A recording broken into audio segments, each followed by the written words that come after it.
Did you know that babies get the best possible start in life when they've had a full 39 weeks or more to develop before they are born? And that labor tends to be shorter and goes more smoothly for mothers if it starts on its own naturally? That is, if delivery is not scheduled or induced. Maybe you've already begun thinking about labor and birth, or maybe not. So I'm pretty sure how this baby got in here, but I'm not exactly clear on how it's going to get out. Wherever you are in your planning for birth, this video is for you.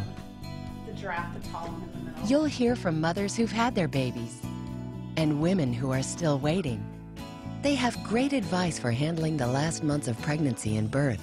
What they have to say may help while you are waiting for baby.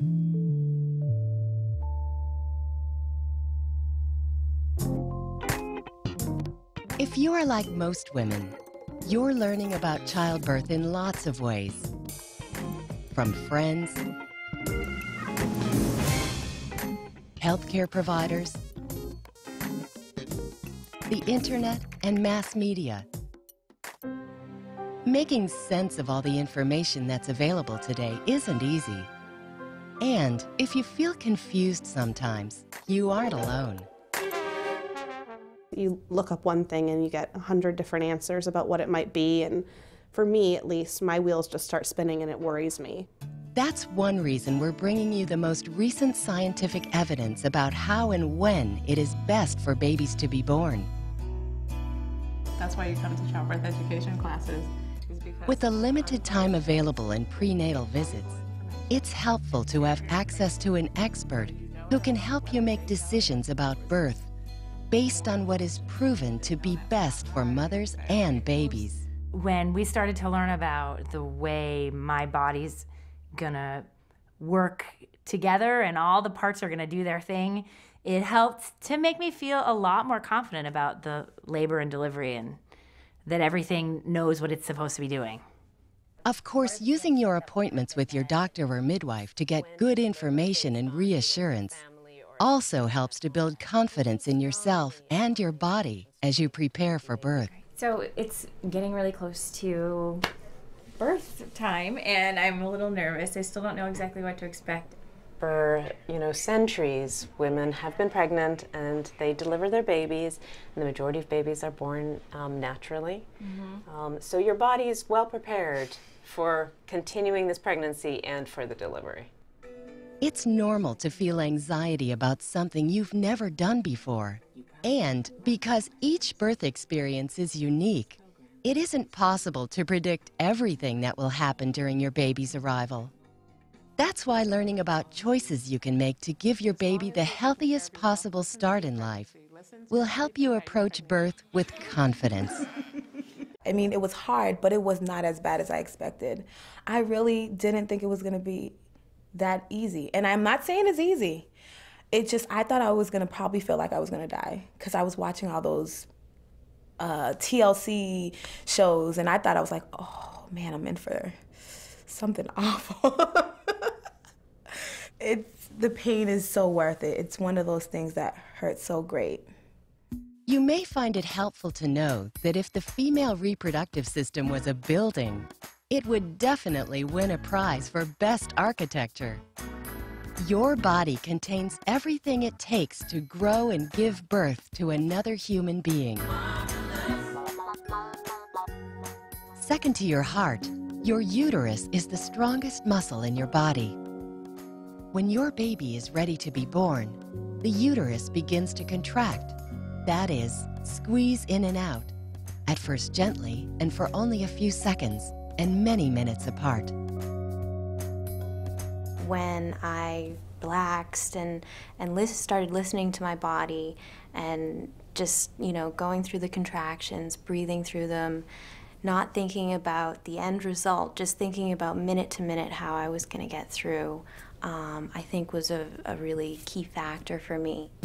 Unlike a marathon runner who sets out to reach her destination without stopping, a woman in labor has regular rest points that last several minutes while her uterus is not in a contraction.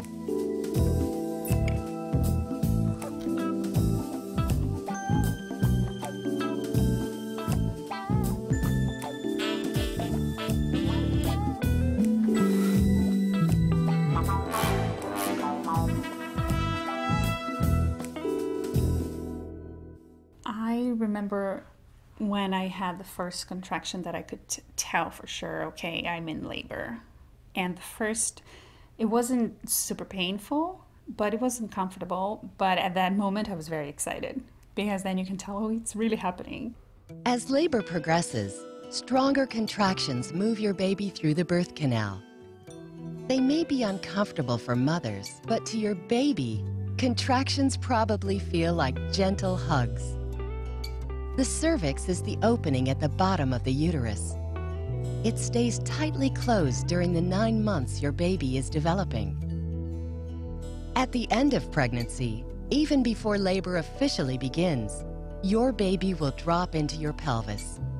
And at the same time, hormones signal the cervix to start to open or dilate. Then, during labor, the rim of the cervix thins out or effaces as contractions gradually cause the opening to grow larger. When the cervix is wide enough, it will be time for you to push your baby into the birth canal, and then finally, into your arms. All right. Big baby. Girl. This amazing process of childbirth is something that normally begins all on its own when your baby's lungs, brain, and other organs are fully mature. You're just a beautiful babe. We can estimate when your due date is, but we don't know exactly the day. So we want babies to deliver after 39 weeks. Okay. And we actually wait for even a week or two after that for your body to decide when to deliver. And the reason is that babies are continuing to grow and they're continuing to mature.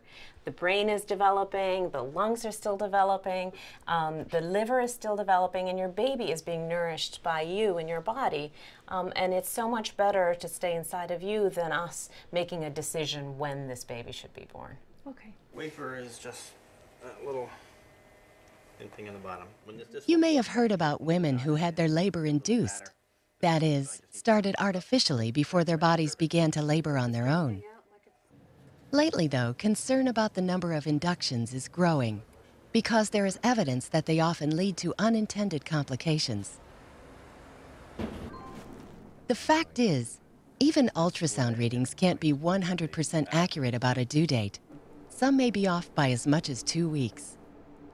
That is why, unless there is a medical reason to induce, it is best for baby's development if labor begins naturally, after at least a full 39 weeks of pregnancy. And I'm really glad you're not asking for a particular date to be induced or, you know, just because your mother's here, and patients do ask that question. But we really want your body to, and your baby to decide when the birthday is. Babies who have the benefit of a full-term pregnancy and a birth that begins naturally on its own tend to have an easier time getting used to life outside the womb. My children that came on time just tended to eat better, and they slept better and cried less than my little guy that came early. I thought that with all the modern miracles of science that a little bit premature baby is not really a big deal anymore. Actually, babies born between the 36th and 38th weeks of pregnancy have twice as many health complications as those that arrive after a full 39 weeks in the womb. It really is amazing how much development happens in the last part of pregnancy. For instance, a lot of lung and liver growth is still taking place. Also, at 35 weeks, a baby's brain weighs only 2/3 of what it will weigh at 39 weeks. And white matter, which helps different parts of the brain communicate with each other, increases dramatically in the same time period. All throughout the last weeks of pregnancy, the brain is rapidly building connections that influence how a newborn is able to move, see, and learn. The same brain development happens for infants born prematurely, but it has to take place more slowly. That's because once out of the uterus, a baby needs to direct a lot of energy to keeping warm, learning to feed, and facing other ordinary challenges of life as a newborn. Some early births are unavoidable and medically necessary. But we now know that every single day in the womb gives your baby an advantage. So the last month of pregnancy, I have learned, is slightly uncomfortable. It's true. Every woman will tell you the last part of pregnancy has challenges. And it is normal to feel cranky or even fed up sometimes. Putting up with the inconveniences of late pregnancy, though, has advantages for you as well as your baby. Like what, for instance? Well, when labor begins on its own, it tends to be shorter and less complicated than if it is artificially induced. That's because Pitocin, a medicine used to induce labor, can make contractions harder to manage, partly because the cervix may not be quite ready to start opening. Also, sometimes inductions don't work, and when that happens, it often leads to more interventions, like cesarean birth, also known as C-section. Research shows that inducing labor can double the chance of having a C-section. Many women aren't aware that cesarean birth is major abdominal surgery, which brings risks for internal bleeding, blood clots, infection, an increased chance that future births will require a C-section, and longer hospital stays and longer recovery time.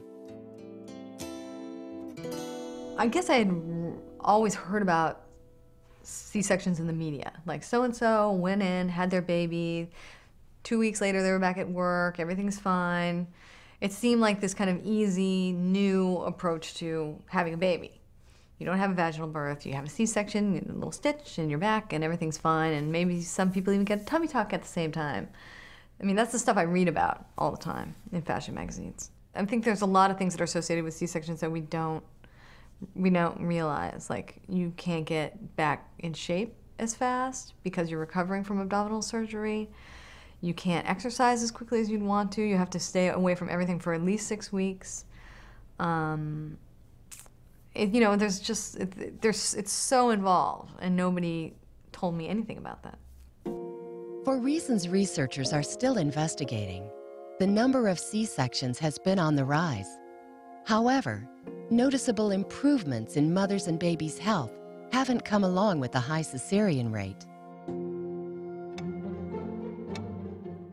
So while trends in childbirth change with time, the steep rise in potentially avoidable C-sections is one trend that didn't serve babies or mothers very well. We really want you to have this baby vaginally. In some situations, and they're very rare, less than 15%, and in your situation, it'll probably be even less than that. There might be a case where we'll end up having to do a cesarean section. Cesarean surgery happens when there are conditions that make a normal delivery dangerous to you or your baby. These include bleeding problems with the placenta, abnormal positioning of the baby in the uterus, active infections that could harm the baby, or an unusually long labor with medical indications that vaginal birth will be difficult. The good news is that your doctor or midwife is trained to recognize these conditions, which do not affect the vast majority of pregnancies.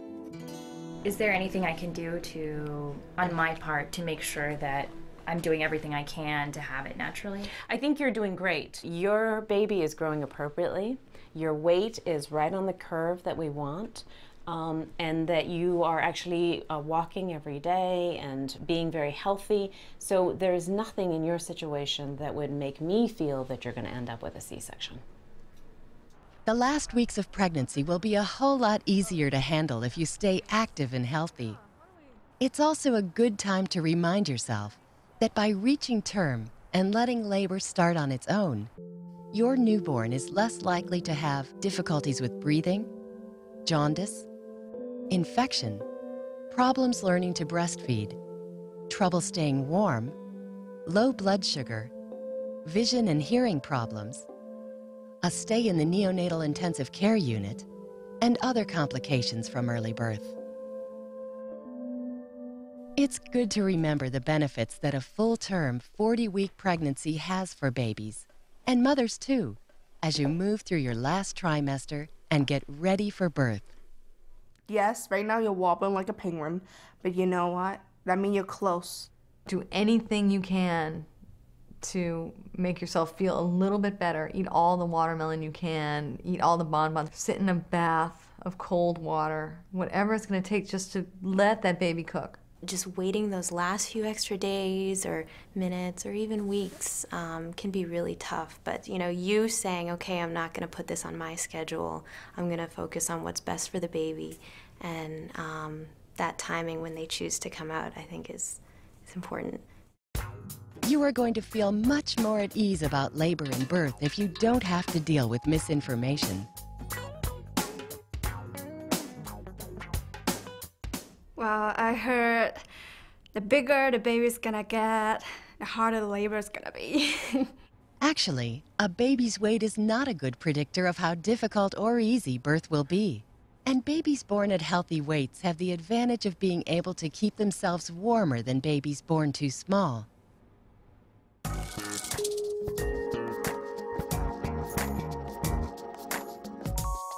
See, I'm really small, and I'm worried that my baby will get stuck.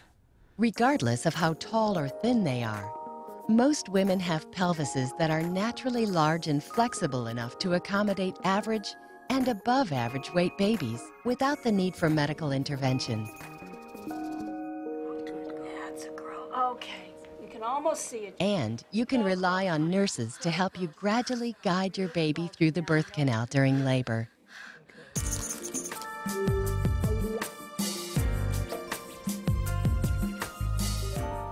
Well, this is kind of a little embarrassing, but I was thinking that having a cesarean would give me the ability to enjoy sex as much as I did before being pregnant, after. You may be reassured to know that after a normal delivery, the muscle tone and elasticity of the vagina and surrounding tissue returns to normal within about 3 months.